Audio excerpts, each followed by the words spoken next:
Hey everyone, welcome back to another episode of the RepPath Leadership Series. Today we have a special guest and we're going in a slightly different route today from typically going with medical sales leadership from different VPs and managers out there, which we would typically do on our Wednesday call. We have a special guest who is a licensed mental health counselor. So full disclaimer, she's my sister-in-law. So if there's any animosity on the call, you guys know why. But before I introduce her, just want to give some quick housekeeping. As always, guys, we are live today on Instagram, LinkedIn, YouTube, and Facebook. We're on every possible podcast platform out there. And if anybody wants the recording to this episode and any other episodes, please make sure you're subscribing to my YouTube channel, which is Unfiltered Medical Sales Coaching. You can see James put it up on the screen for you guys to click and subscribe. It's free, so please make sure you do that. And other than that, we're just going to dive right in. And I wanted to welcome Alana Carvalho to the show today. Today, we're going to be talking about shedding the past, that past luggage you have from previous jobs and being able to shed that to be successful in your role, in your current role. So, Alana, welcome to the show. Thank you for having me, Joe. As he mentioned, I'm a licensed mental health counselor. I specialize in working on relationships, as well as codependency, perfectionism. As a result of perfectionism, I work a lot with workaholics and things of that sort. So I'm excited to be talking about this topic today. Awesome. I appreciate it. Really do. Thank you for joining us today because this is a different take. And even though it's a different take and we're not focusing directly on medical sales today, I think it's very important because all of us has been in this situation. Let's be real. We all didn't leave every job in the greatest situation known to man where everything was so perfect. I mean, odds are if it was so perfect, we would still be there. Mm-hmm. So we're going to focus this talk, obviously, on, shedding that negative energy and negative experiences so you don't take it into this current role and have it affect you. Sure. So just to dive right in, Alana, what's your opinion? Can you explain why shedding the past is such an important step for your new sales role? For sure. A friend once said to me, people don't leave their jobs, they leave their bosses. And I think that's a really important point because a lot of times we leave jobs because of, relational discord that's happening in the workplace, not feeling appreciated or you're not feeling recognized for what we're doing. And I think a lot of times that negativity can really kind of come with us into the next place that we go, where we go in and we kind of feel a little bit like, scared. Is this person going to treat me the way I was treated in the past, right? Am I going to have a similar experience that I've had before? And then, unfortunately, what tends to happen as a result of that is that we tend to play into that in interesting ways, right? It's kind of like the self-fulfilling thing where, perhaps we had a difficult time with a boss. And so then we maintain a little bit more distance from our new boss. And what ends up happening is that we then maybe don't create the relationship with them that actually would benefit us from creating, right? We do these things without even realizing it. Sure. And would this be considered a form of PTSD? Well, I think on like a low scale, yeah. Like I know experiences do stick with us and we do like fear recreating them. And as humans, we are likely to recreate these experiences. So we have to really be mindful, even if, it wasn't our fault what happened, how we were treated, about how we might play into a similar dynamic in the future, right? As a boss, and as someone who's had many bosses, like, I know what that feels like to, be in a situation where you have your old stuff with you and you're a little like, ooh, like, is this going to happen again here? Like, what is this person like? And we're trying to kind of feel it out.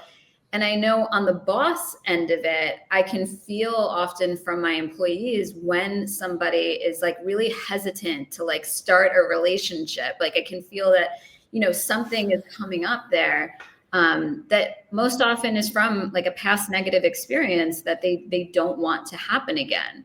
But it's tough as the boss because, of course, no one wants to feel like they're being put into kind of like a role that perhaps they didn't, create for that person. They want to make sure that they're forming a healthy relationship with that person. And it can be difficult to do that when there's baggage involved, right? Well, is there anything that you do as a boss that if you're, well, I guess let me back up. Are there any signs that like you start to recognize that person, I guess, closed off a little bit? And is there anything that you do as a boss proactively to make them feel comfortable? With my staff, I really try to encourage them, reach out as much as possible, ask as many questions, tell me if you're having difficulty with any feedback. Like the more I get, the better, because then I can understand what's transpiring. I'm in the mental health field though, so we're used to kind of talking about that stuff, right? In the medical sales field, I imagine that's not something that perhaps is as encouraged, but it is something to think about of like, what does my boss want from me? Like, do they want me to be reaching out and asking a lot of questions? Or are they someone who prefers to have their staff like learn in different ways from peers, from, the handbook, from whatever the thing is, right? So I would encourage people who are going into a new position to try to understand what your boss's style is, because I think that will help you understand how to navigate that relationship without making assumptions from previous relationships, right? Because if we don't have information as humans, we tend to create stories, right? Like we create a story about what something means.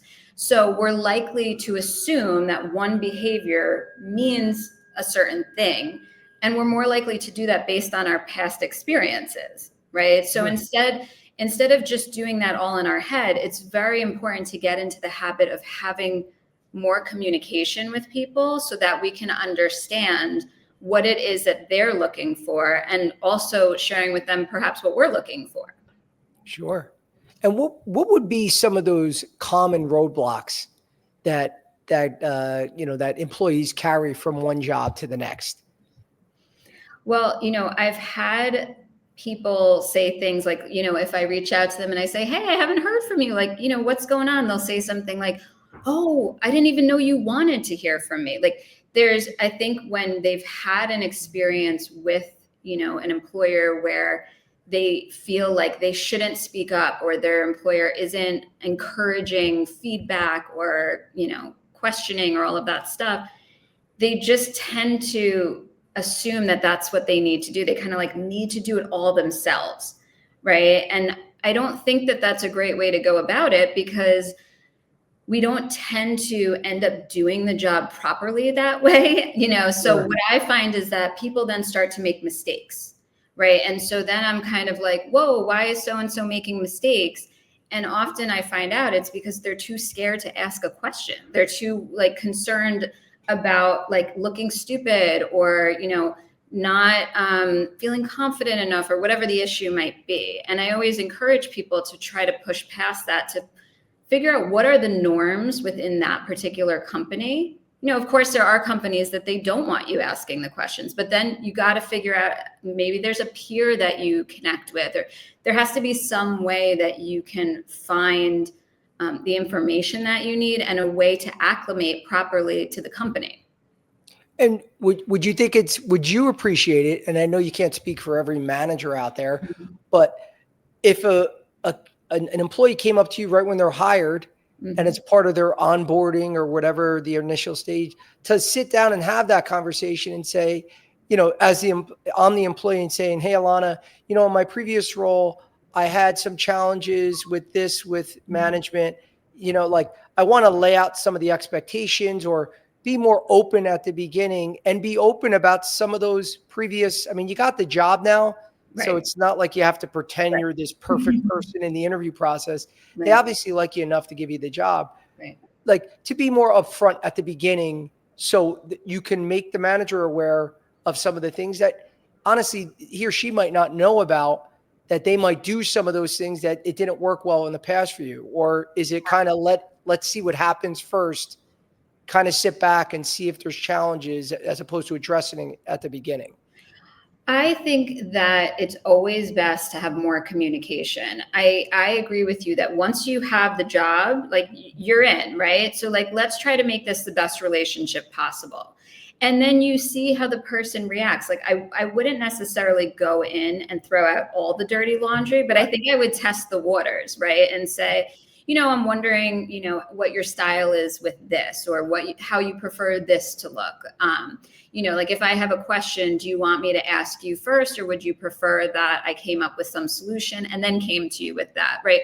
Like, asking those questions to get some feedback is so important, right? Because some bosses are going to say things like, of course, I want you to ask me right away. And other bosses are going to say things like, I really prefer that you figure that out independently, and then you come to me if there's a problem or something, right? So everybody's so different, and we need to understand each other's styles and what people are bringing to the plate. Right. And what would be some of those signs that you can tell? I know you touched on this a little bit before, that someone is holding on to some old workplace baggage. So most often I find when I don't hear from them that there's something going on where they're kind of like hiding and feeling like they need to do everything themselves, by themselves, so that's when I usually find like, okay, something is, they have the impression from somewhere that they're not supposed to reach out. They're, and part of it can be a personality thing too. Some of us are more quiet or withdrawn, and we're not, we don't know how to assert ourselves, and that's okay, right? But a lot of times it's from previous experiences where perhaps we've been given, really negative feedback about, the way that we're doing something, and then we take that in so much that we have a hard time moving past that somewhere else that might be such a different experience. Right. And I mean, that makes sense how you're dealing with that with your manager. How do you think that affects their performance in the relationship, say with clients? It can't not have an impact, because when we're feeling like we can't go to our bosses for support, like, and ask questions and get what we need, inevitably we're going to kind of hold a lot of stuff in, and then we're not going to be able to perform at our best. We're just not, right? We do better as humans when we have support around us, when we feel good about our relationships. Like, that is a huge motivator, and it helps us feel more confident, right? And those are two things that we want to feel when we're going into working with clients, right? Right. Absolutely.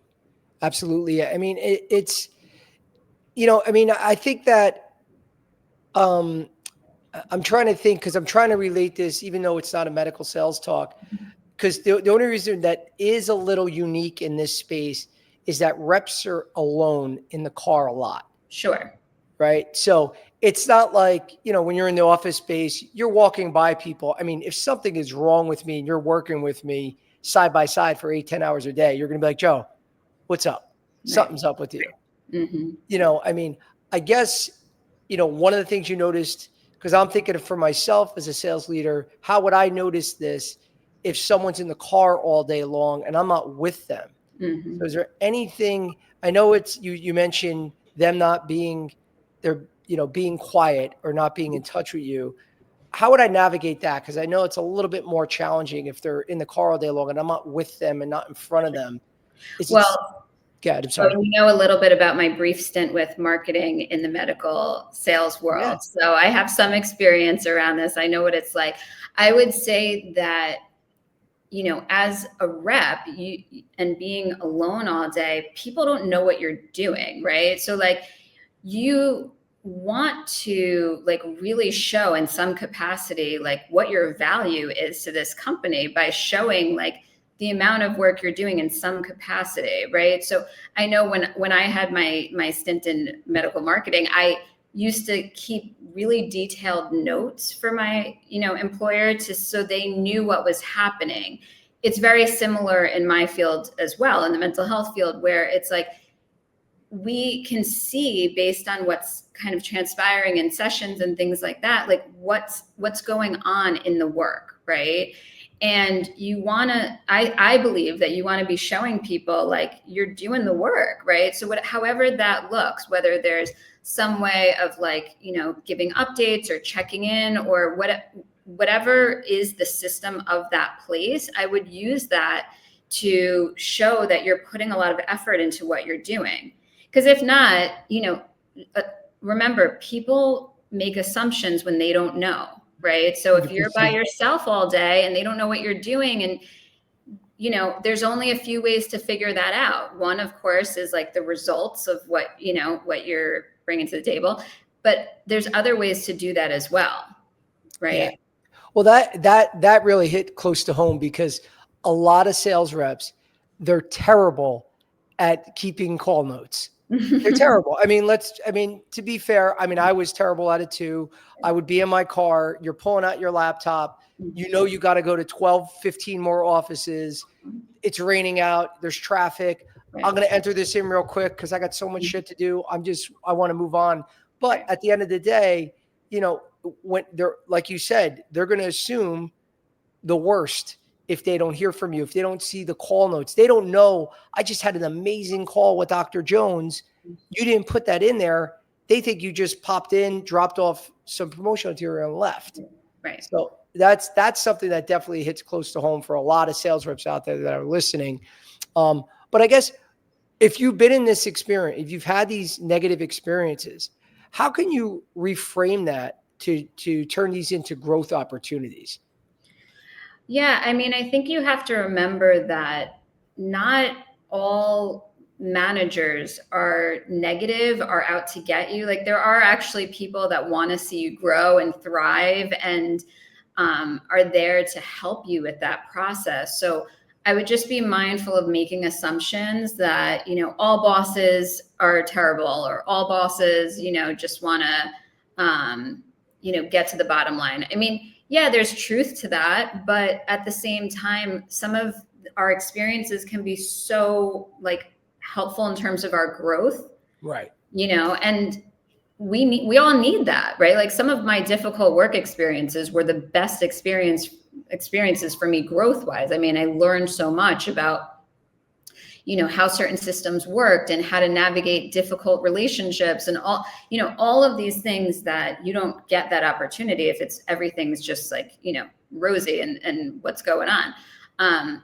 But at the same time, it's being mindful of like what's actually transpiring in front of you, versus, assuming that this is going to be just like every other position that I've had, right? It's like, how am I going to make this different? Well, it's similar. It would be similar to relationships. Right. It's the same thing. You've been dating for a while. You have the past 5 people you dated. It's been a nightmare. Right. It is kind of hard to go in, especially when you see like one little sign that was similar to someone in the past. You're like, oh, here we go. Right. This is another so-and-so, so would it be smart to truly go in there with a clean slate every time and just not have so many, false judgments or I'm drawing a blank on the word, but basically Like go in there with any negative premonitions or anything like that. Right. Yes, to some extent, but that said, like, I often work with people who have had difficult work experiences, right? And I think one of the things that we can do as humans is kind of write off the whole experience as bad instead of taking the parts that were actually really helpful potentially in helping us see ourselves. Like, for example, even if we had some really bad bosses, right? If we've gotten the same feedback 3 times in a row, that's still really important feedback, right? Like if someone says, even if, like I said, you had terrible experience, but this is now the 3rd time you've heard, you tend to be really quiet in meetings. And so we feel like you don't show that you're confident or something like that, right? It's like, okay, even if that was bad, that's really important feedback, right? And I need to take that in. Sure. Like an old coworker of mine once said, like, if one person tells you you have a tail, you can keep walking. But if 2 people tell you have a tail, you have to turn around and look. Right. And I think that's important in terms of like, yeah, like once we start to get certain feedback from more than one person, like try to take that in and see how, not that you're creating a certain, experience, but how you're contributing to it in some way, right? Like if you're always the person who's overlooked for a promotion, what's happening there? Like, what are you giving off that perhaps is making people not feel like you're the right person for that next level, job, right? Like those are important things for you to look at despite having difficult experiences in the past. And do you think that, because I've done this myself, where I'm not achieving the goals that I want to have, I start blaming other Mm, people. I start blaming outside things. I mean, sales reps do this all the time. It's a bad month. Oh, this happens all the time in the summer and mm, around Christmas time. right. Around Christmas time, you'll hear, well, a lot of the doctors are away. They're not doing as many procedures because it's the holidays. Mhm. It's summertime. It's August. Everyone goes away in August. The numbers are going to dip. In reality, there's sometimes when that's true, and then when you're just making excuses. So Right. it sounds like you're saying, you got to put ownership on yourself to fix some of these things if people continuously tell you to do that. For sure. I mean, one of the, medical sales probably is similar. We often look at client retention as a way to show how effective someone is being in the therapy space, right? So, for medical sales, what would that be? Like how many, sales you're making or something of that sort?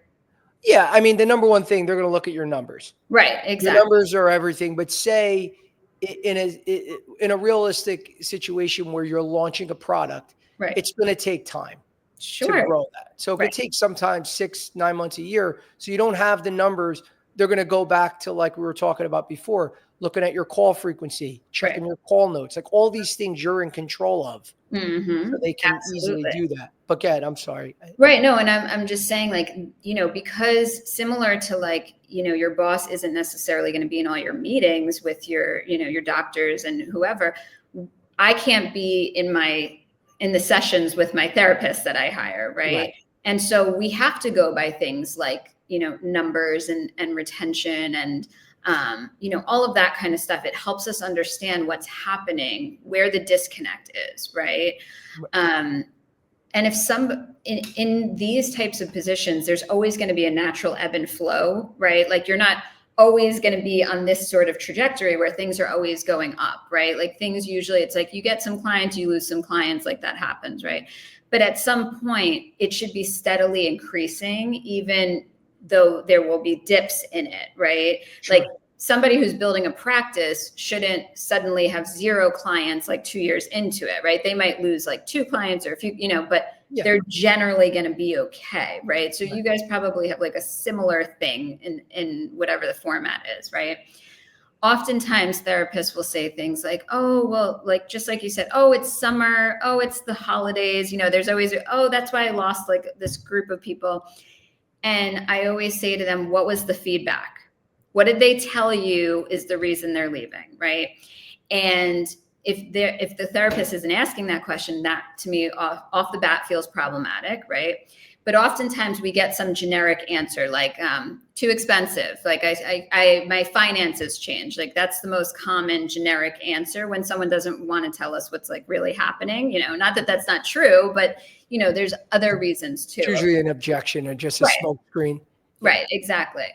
And when I hear that a therapist isn't taking in the feedback, that feels like a red flag to me, right? Of like, you can't just always make an excuse of why things aren't working out, right? There has to be like real self reflection and looking at like, how am I contributing to this dynamic not being the one that is lasting for this person, right? Sure. And it's not to say like my statement before, it's like it's not any one piece, it's when you get the 2, the 3, the 4, like it's the groupings of the feedback that you want to really take in and go, that's why, right? So I don't know exactly how to translate that in your guys field, but I would still say, like, the more feedback that you can get anywhere in life, the better, because then you know what you need to work on, right? Like, don't shy away from that type of feedback. And that's a great point, because what about if new reps start at a new company? Because I know a lot of reps, it's always hard for them to ask the doctor after a couple months, how am I doing? Right. Just forget about the product today, doc. Mm-hmm. How am I doing? Am I providing the service? Yes. And even have, like, say, create an evaluation sheet that they could create themselves. This is something I'm doing, Bob, the manager. I Right. just want my doctors to fill out an evaluation because it helps me get better. Mm-hmm. How do you think that would work? Because it's also something else that they can prove to give to their boss, besides just the call notes.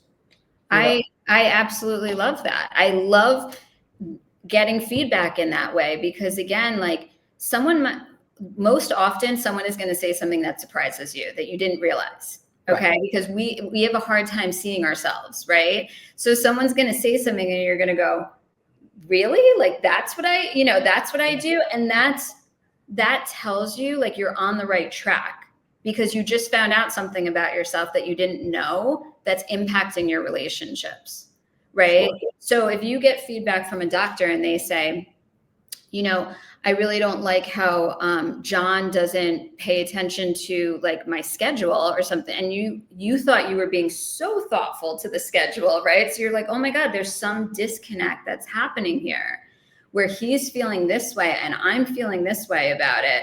So we're not aligned. What am I doing to contribute to that? Yeah. Right? Like, Yeah. that is great feedback. Yeah.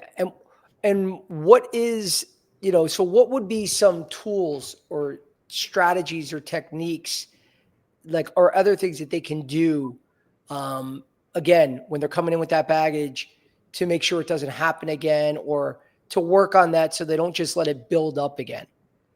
I think it's exactly what you kind of just said, which is, like, asking the right questions, right? Like, if you're concerned about a specific thing, ask the question about it, right? We have to be so mindful about shying away from what we actually want to know and talk about, right? Like, we tend to do, like, the opposite, where we're like, oh, I'm worried about this, so I'm going to not say anything about it. It's like, no, it should be the opposite. If I'm worried about it, like, let's talk about Address it. it, Yeah. right? Like, that's what we need to do. We need to be like, hey, I've been told in the past that sometimes, I can be way too straightforward about this. Like, how are you feeling about how I'm talking about this? Do you have questions? That type of thing, just to, like, soften it and bring awareness to it, right? Sure. Sure. I mean, and I think most people, because one of the things that um, I shied away from, and I still don't like, I'm not, like, loving when I see myself on camera, Mhm. but that was one of the big things. And when you record yourself, especially, you can't go into a doctor's office and sit there with your Right. phone and hold it up and, do a selfie with the doctor and record the conversation. But even when you get that feedback, to do, like, say, a role play with your Absolutely. boss and record it, Yes. and to see yourself. And you're Right. like, wow, I can't believe I say that so often. Or my hand gestures, I'm Mhm. constantly doing this, or I'm looking up, or making weird gestures. I could see that being something. I'm just thinking out loud here on what reps could do that forces them to don't shy away from the negative. Don't shy away from really the truth. Right. Confront it. You don't like when people say things sometimes. That's life. But if you don't fix it, it's never going to work out. Yeah, for sure. I used to run a substance abuse treatment facility. And when I was there, I moved from being a counselor to being a manager. And I had never been a manager before, right? So one of the things that they did, this was at the YMCA, and they had a good way of, like, helping people learn how to become managers. One of the things that I had to do was I had to give a survey to every single person in my office about how I was doing. Now, I had just taken on the job, so I was like, oh my God, this is so like vulnerable. I'm asking everyone to give me feedback on something that I actually don't know how to do well, right? So I knew it was going to be bad, right? And it was like the best feedback, so difficult, so hard to receive, but the best because I knew what I needed to work on, right? Like, we don't like to know what we need to work on. That's a problem, right? Like, we want to shy away from getting difficult feedback because it's uncomfortable. And it's like, well, guys, listen, if you want to grow, you're going to have to be uncomfortable, right? Like, that is the reality. So I would rather that you felt uncomfortable, got really good feedback, and then learned how to change and like do your job better, then you sat in a comfortable place and never grew, right? Like, if that's what you want, that's fine. You will not be able to, in my opinion, grow to where you probably want to be at in, your future, right? Like, now I run another practice, and it's like, if I didn't have that previous feedback, I don't know how I would be doing this, right? I would have so many blind spots, so many things that I didn't know about myself, because I can't know those things, right? Well, I love what you said about being uncomfortable. Essentially, it's being comfortable getting uncomfortable. Mm-hmm. And I'm a dork when it comes to like National Geographic shows. They had the show on a lobster. I don't know if you ever seen this on how a lobster grows. No. This is pretty dorky, and James is going to make fun of me Ah. during the show or after the show. He's definitely laughing right now. I'm actually very fascinated by that stuff, so no, I'm not going to make fun of you. Okay. So what a lobster does, it keeps growing out of that shell that it's currently in until it's uncomfortable and it's too big for the shell. It then sheds that shell because it's uncomfortable. It doesn't fit, and then grows. It hides and then grows a bigger shell. Mm-hmm. And then it keeps growing. It gets uncomfortable, sheds that shell, and then hides, grows a bigger shell. That's why older lobsters, you see them, they're bigger and bigger and bigger. There's not like a 6-month lobster that's 10 pounds. Right. So it's the same thing. The only way to grow is to be uncomfortable, just like a lobster does. Right. Absolutely. That's a great analogy. I love that. Yeah, that's it, guys. Like, you have to, if you want to grow, you got to get uncomfortable. You got to get feedback. You need to know yourself better. Don't assume because you tend to be, perhaps a more self-aware person, that you just know what your shortcomings are. People don't. You really need the feedback. Right. And again, I'm not going to give any more dorky National Geographic references, but we're getting at about the halfway point. I want to pause and turn it over to James and the audience and see if there's any questions for us, James. Yeah, there's a few questions we got for you. Beautiful. Let's see what we got. They're looking pretty mostly in the med sales device because that's who's listening to the show. But how do you stay motivated when your territory feels tapped out? Is for you to address first, Alana, and take a stab at it, or no? Well, although I can't speak directly to the medical sales piece of it, I would say it's kind of like anything else in life, where I think that when we're feeling defeated, we're going to be defeated. You know what I mean? So if we're feeling like, I'm not going to be able to do this, this area is too saturated, I would imagine that the mindset then informs our behaviors. Like, we go in with like a little less excitement, a little less motivation, not feeling so confident. So I would just be mindful about that feeling. That's true in so many areas. Like, some people will say, like, why should I become a speaker? There's so many speakers, like the field is saturated. And it's like, yeah, and you can bring your own flavor to it. And that might be the one they're looking for, right? Like, you will find the right audience for the thing that you are trying to, market or sell. Yeah. And just to add on to that, I challenge anyone. I've never seen a territory that had 100% market share. So you might feel that it's tapped out, but trust me, there's always areas to grow. You might have a doctor that he uses, every rep says this, he's using me all the time, Is he really?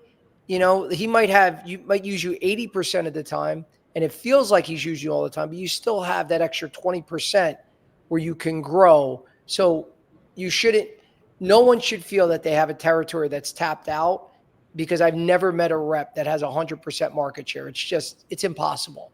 So just my advice would be just keep searching for more business out there, because again, it's not as tapped out as your mind is telling you that it's tapped out. We have. I overthink a lot. How do I let not one bad call or a tough day spiral?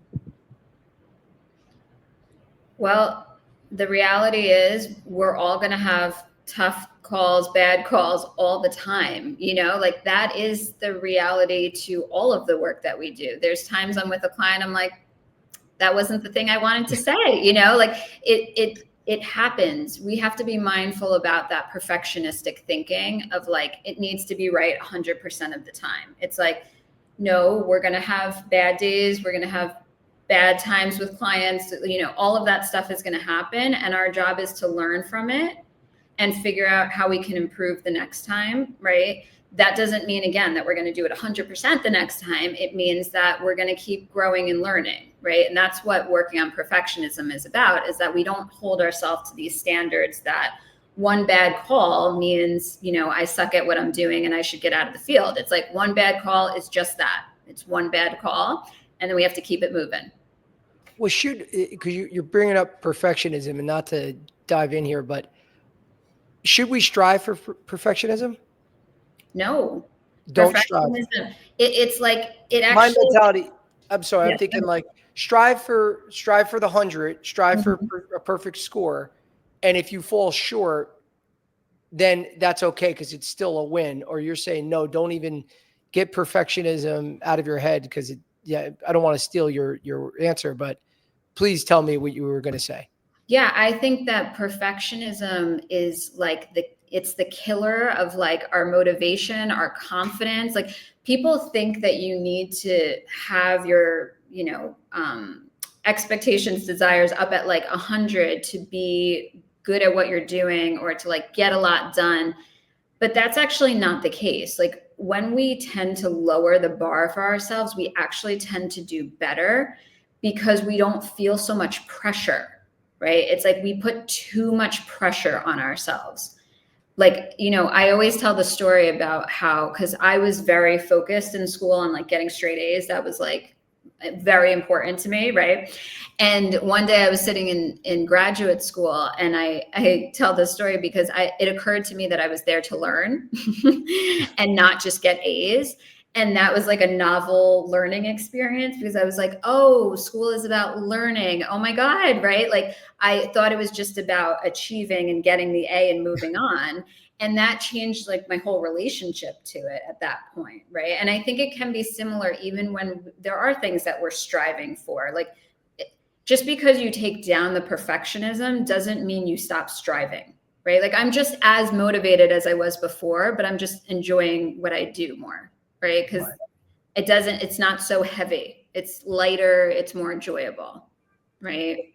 And would you, I mean, I totally agree. Would you say for that rep that's having not obviously not achieving perfectionism, having that bad day, is there a good like note taking that you should take, like okay, this wasn't a good day because of X, Y, and Z. So this is something like I want to work on or try to fix, and actually write down what was wrong? Or is it okay just to say, okay, make a mental note, I'm not going to do that approach that time with the doctor, I'm going to fix that? I think either of those are great. Like I love when people journal about things. It depends on really like the way that you process, right? Like some people are like need to write down and that helps them remember and process. And other people, they're kind of like, got it, right? Like I see what happened. I have internalized it. And next time I'm going to do it differently. And it's like, great, Right. Okay. Perfect. And Joe, don't ever think you're jumping in the questions. Steer the show, my friend. Oh no, thank you. Yeah, if you want to elaborate on any of the questions. We have what are some ways to reset after rejection? Whew, this is a tough one. I mean, this comes up, like Joe, you mentioned dating all the time, right? And I work with a lot of clients that are in the dating world, and they feel the rejection, and then it feels like, oh God, I don't want to get back out there again. Right. And that's similar to applying for jobs, right? Or not landing, the deal that you thought you were going to land, or whatever it might be, right? I think we have to be aware that in life, we tend to have more no's than we do yeses, right? Like, so if we focus on all of the no's, we are going to get really caught up in how bad that feels and how negative it is. But we have to get through all the no's to get to the yeses, right? Like the yeses usually are smaller and less frequent. And so we have to build tolerance, unfortunately, to those difficult experiences where it's not the right fit for whatever reason. And, I'm a spiritual person, so I like to trust in the experiences that do work out and the experiences that don't work out, right? That the experiences that aren't meant for us are not going to work out. That to me is like a truth of the universe, and the experiences that are going to work out will, because they're meant for us. Right. When I remind myself about that and I'm in trust with all of that, it doesn't feel so personal. It feels much more like, yeah, this is the way life works. We get things that we're supposed to, and we don't get the things we're not supposed to. And all of that is up to a power higher than ourselves. That's definitely a great approach to it. Definitely, because as you're saying this, I picture my stress level on how I let things bother me. Again, the older you get, I think you realize that I actually listened to a really good talk with, what's his name?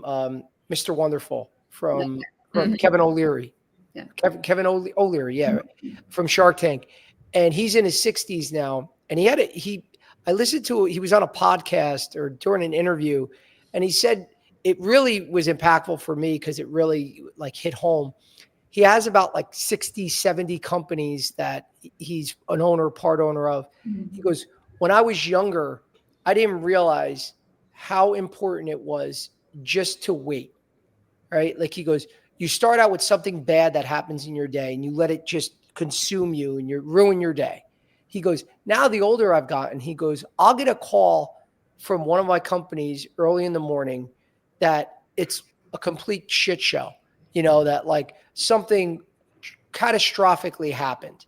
And he goes, now, normally I would freak out and let it ruin my day. He goes, but you realize that good things, you keep doing the right thing in life, that good thing is going to come. He goes, and then by the end of the day, I find out that one of my companies sold for 10 times the value that we thought it would sell for, and he's like, and all of a sudden now it's a great day. He goes, but I don't let it consume me like I used to with that first piece of negativity or bad news, because I know that good is coming. Right. And I just thought that was something that was, very interesting and powerful, just to not get negative and realize that just the way life works, you keep doing the right thing, good things are around the corner. Right. Absolutely. I would agree with that wholeheartedly. Yeah. We have, I got fired at my last job. How do I deal with imposter syndrome when I start my next one? Well, that's a good one. I think most people have imposter syndrome. I'll just tell you that. It's kind of I think it's a world of fake it till you make it in many ways. Is that bad though? Well, I think it's realistic that sometimes we really struggle with feeling good about our strengths. And I think that's okay as long as we're working on it, right? Many of the therapists that I work with, they're beginner therapists. And so they have, the imposter syndrome of who am I to be doing this, right? Despite the fact that they've gone through the education and, they've done their hours of learning and, all the stuff. And I think that that's kind of an appropriate place to be at in some ways when we are new or we've had a difficult experience. But the idea is we have to allow ourselves to know that the reality is we don't know everything. Even when we're an expert in something, there's still things that we have to learn all the time, right? And I think we fail to understand that sometimes as a society. I think, we tend to have these naive ideas that like we become an expert and then we know everything on whatever the topic is. And it's like, no, we become an expert and we still learn and grow all the time, right? So I think it's about, again, shifting that mindset around there's a perfectionism hiding in that, right? Like I need to do this perfectly. I need to be amazing. I need to be the best, versus like I'm a person who's growing and learning. And so I might not be the best at what I'm doing yet, and that's okay. But I can be good enough for where I'm at right now and continue to grow, right? Right. No, I absolutely agree. We have. Do you have any quick exercises or daily practices to help get prepped for the day? Sure. I mean, there's so many. It totally depends on like your practice, what you like to do. I mean, I have a lot of clients who love to meditate in the morning, which I always think is a wonderful way to start the day. I have people who purposely don't look at their phones in the morning because that feels like a negative way to start the day. Like I think you have to kind of attune to what feels right for you, right? Like if a workout is what helps you feel alive and excited in the morning, great, then you do your thing. If it's a spiritual practice, some people like to pray. Some people like to, pick cards. I have cards that are one of the practices that I do. All of that stuff to me, it's like, again, it's about knowing yourself. So what is the right practice for you? Do you like to journal? Do you like to, have a cup of coffee? All of those are totally perfectly fine ways to start your day if it's right for you. Yeah, I mean, I definitely agree with the working out in the morning, because that's for me. I'll go on a run every morning, and while I'm on my run, even though I'm not sitting there in Zen meditation as I'm running, I'm thinking about what I have to do, and it kind of relaxes me, because I feel like I'm still getting that workout done where I feel great when I'm done, but I'm organizing a lot of my thoughts for the day, where I kind of feel like I'm killing two birds with one stone, as opposed to sitting down at the desk and say, okay, what do I have to do today? But then the way I am, I'd say, yeah, but I still got to run. I still got to get that run in. So it's a way where I could do both. And then when I'm done with that run, I feel so much more prepared and ahead of everything, because I know where I'm going now. Even though I have my days prepared ahead of time, I still am mentally preparing what I have to do. Right. So 100% agree with that. Yeah. Well, here's a good one that hits home for me. I struggle really badly with ADHD. What are some tips to stay focused throughout the day? Well, I think that if you struggle with ADHD, I hope that you've had some sort of therapeutic intervention, because you need to, for me, it's really important that, obviously this is on a spectrum. So some people have minor struggles, some people have much bigger struggles, but some people need executive functioning coaches, right? Like some people need medication. I think we need to be mindful that if we're something that we're really struggling with, not to feel like we need to do it all by ourselves, and to instead allow in some levels of support that help us feel much better about our ability to manage it. Right? Because when you have something like ADHD, it's not as simple as like, okay, today I'm going to focus, right? Or like, can't, it's like, you can't just like will yourself around some of these things. You need to know that, different types of support are really necessary. Some people need to have things like really written out for themselves. Some people need to be able to stop and take breaks. Everybody has like their own way of doing it, but you may need someone like an executive functioning coach or a therapist to help you figure out what those ways are for you. Right. Yeah. I mean, I have no experience with ADHD, so I can't chime in, but that all sounded great to me. It makes sense. Yeah. Yeah. Mental health is no joke. Like, it's not like we need to overinflate it, but we have to take it seriously of how it's impacting us, right? Well, I think a lot of people that don't deal in that space a lot, you'll say, oh, that guy's annoying. He's hyper. Mm-hmm. He's too much for me. I mean, I know as a kid, that's how I was with kids that I knew later on. You don't know. You're a little kid. Right. You're like, oh, that guy's very hyper and, high strung or whatever. That kid's always hyper in class. And you have no clue, how impactful and how serious that is, especially as you get older. Go ahead. I'm sorry. I mean, but it is serious. Well, yeah, I mean, like I said, it's a spectrum, right? So if you have minor, difficulties paying attention or things like that, you probably have figured out some, coping mechanisms to help you like stay on track. But when it gets more significant, like we have to be willing to let others give us some feedback on that. Like sometimes we really do need medication. We don't realize it. I mean, I've had people who start taking medication for ADHD who like feel like their whole life has changed because they can finally like complete tasks that they could never do before, right? And other people, it just requires that they just need like a lot of support around it, and it's not medication that is necessary. But again, that's where like getting some sort of assistance in to help you, to me, is priceless. Yeah, 100%. We have, here we go. My last boss really tore me down. How do I rebuild my confidence? Yeah, that's a tough one. I mean, if you've been in like a toxic relationship with a boss, I would, this sounds similar to my last answer, but it's true. You probably could benefit from doing some therapeutic work around it, because those, those scars, those wounds from a difficult relationship of that kind, especially when it's an authority figure who's, tearing us down in some way, usually we need some sort of like real processing on it. And that's where therapy comes into play, where you can, move through the pain that it's brought up for you, the, difficulty, confusion around how you see yourself, and all of that stuff. I would suggest getting support around it.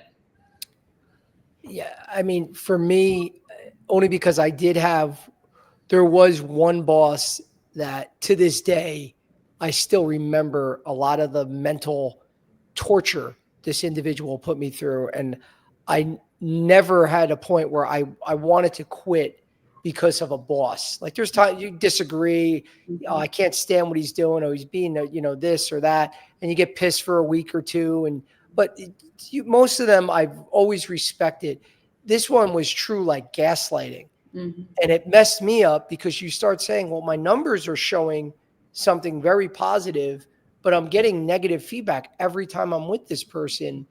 And my only advice would help me is realizing it is just one person. Like you said before, one person tells you have a tail, not a big deal. Two people tell you, okay, now you should look around and see if you have a tail. Mm-hmm. If it's one person, try to take it as that. Mm-hmm. And especially if you've had bosses in the past, usually if you had positive outcomes with this, don't let this person ruin you, because I know I let this stay with me for a while, and I felt like I was just not that good of a rep at the time because of this person. And until I started to get positive feedback from the new boss, then I started to feel good again. But I let months go by that I was really in like this mental torment. It's just not worth it. Not for one person, because there's a lot of idiots out there in plain English. I mean, you can't let them ruin you. Absolutely. From a manager's perspective, what are some subtle signs that someone's past is holding them back? I think that, I mentioned before, when someone's new to a job, it's natural, of course, that there's going to be like a transition period. And,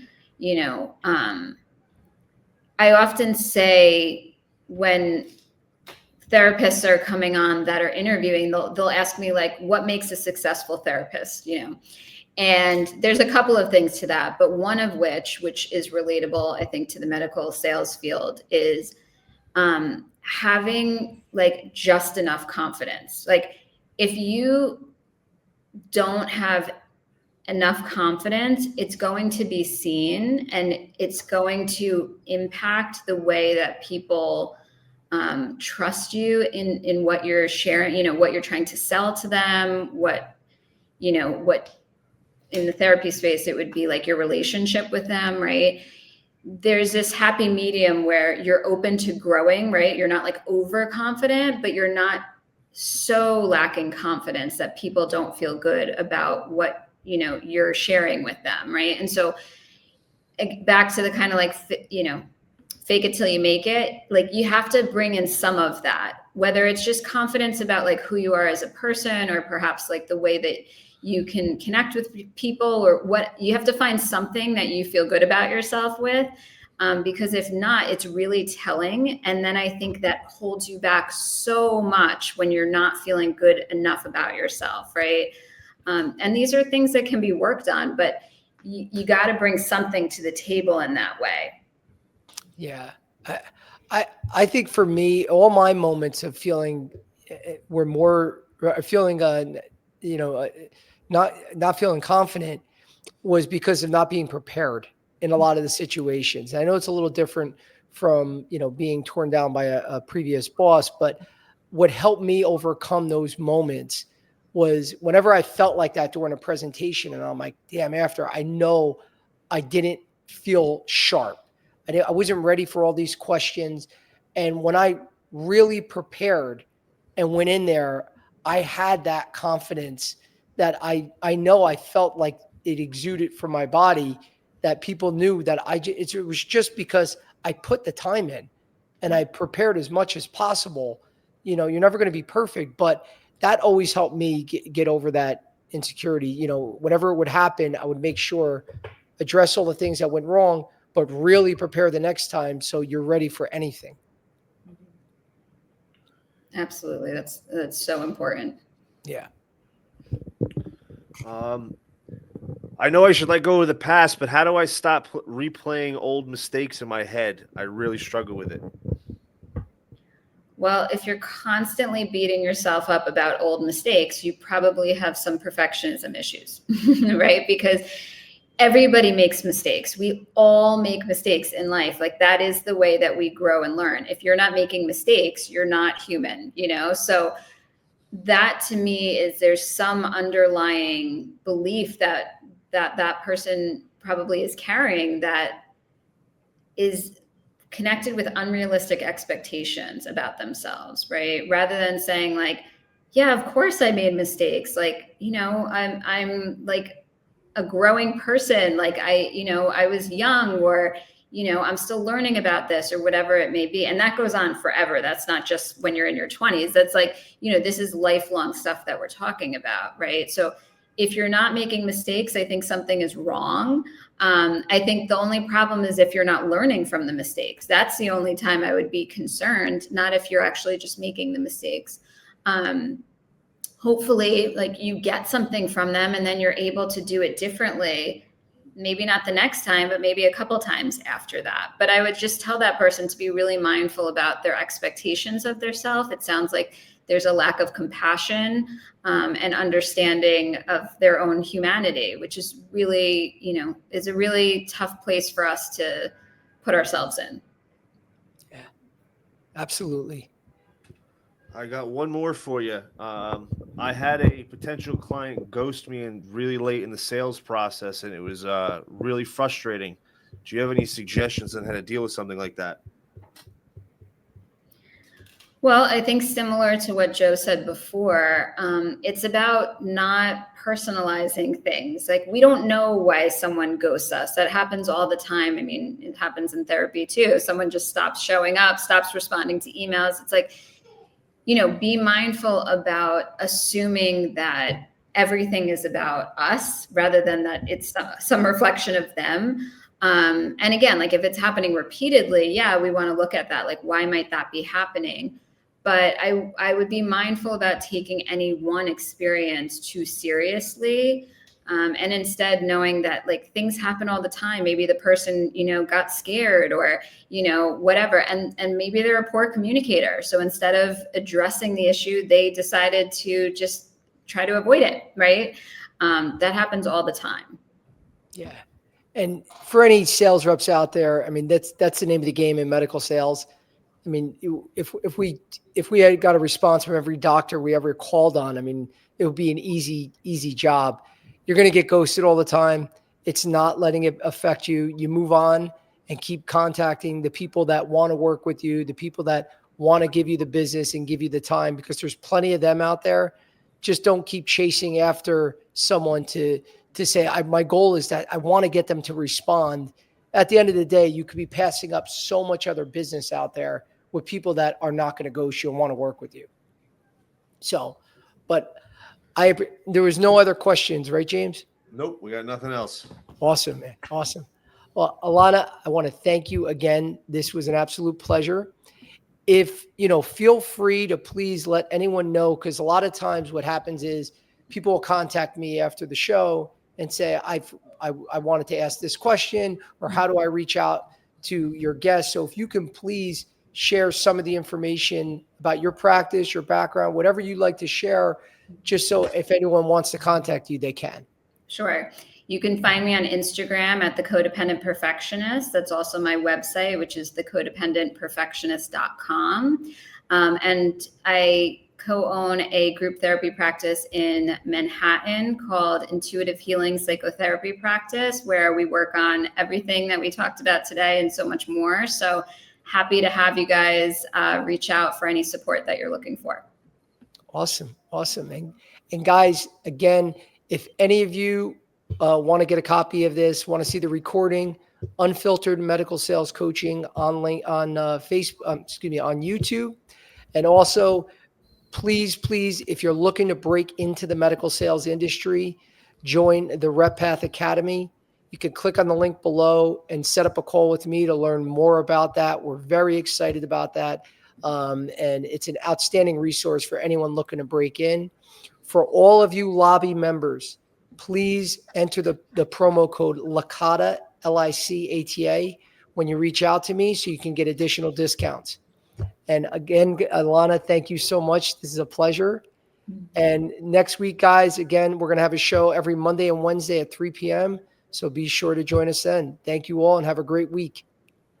Thank you.